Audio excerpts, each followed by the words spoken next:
അപ്പോൾ ഗൈസ് ഞാൻ നേരത്തെ ഒരു ഷോർട്ട് വീഡിയോ ഇട്ടുണ്ടായിനി ചാനലും കാര്യങ്ങളൊക്കെ തുടങ്ങുന്നത്. അപ്പോൾ അതിനായിട്ട് ഞാൻ ബന്ധപ്പെട്ട് കുറച്ച് കാര്യങ്ങൾ പറഞ്ഞുതരാം. നമ്മൾ ഡെയിലി വ്ളോഗ് ചെയ്യണം എന്നാണ് ആഗ്രഹം. ഡെയിലി ഇല്ലെങ്കിൽ ഒരു 1.5 വെച്ചിട്ട് അങ്ങനെ ചെയ്യണം എന്നാണ് ആഗ്രഹം. അപ്പോൾ അതിനായിട്ട് എൻ്റെ ക്യാമറമാനാണ് ഇവിടെ ഇരിക്കുന്നത്. അപ്പോൾ നമ്മൾ 2 പേരോട് സ്റ്റാർട്ട് ചെയ്യാണ്.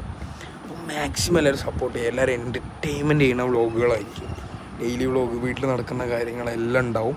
മാക്സിമം എല്ലാവരും സബ്സ്ക്രൈബ് ചെയ്യുക, ലൈക്ക് അടിച്ച് പൊട്ടിക്കുക. അപ്പോൾ നേരെ നമുക്ക് നാളത്തെ വ്ളോഗ് കാണാം. വ്ളോഗ് മിസ് ചെയ്യരുത്. എല്ലാവരും നേരെ കാണണം. നിങ്ങൾക്കൊക്കെ ഇഷ്ടപ്പെട്ട കാര്യങ്ങൾ നമ്മൾ വ്ളോഗിൽ ഉൾപ്പെടുത്തുന്നുണ്ട്.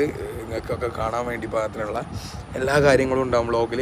മാക്സിമം കാണുക, ഒരിക്കലും കാണാതെക്കരുത്. കുറച്ച് നേരം ഉണ്ടാവുള്ളൂ. ഒരു 10 മിനിറ്റ്, ഒരു 10 മിനിറ്റ് 5 മിനിറ്റ് 10 മിനിറ്റ് മാറ്റി വെച്ചാൽ മതി. അടിപൊളി വ്ളോഗ് നിങ്ങൾക്ക് കാണാൻ പറ്റും. മിസ് ചെയ്യേണ്ട.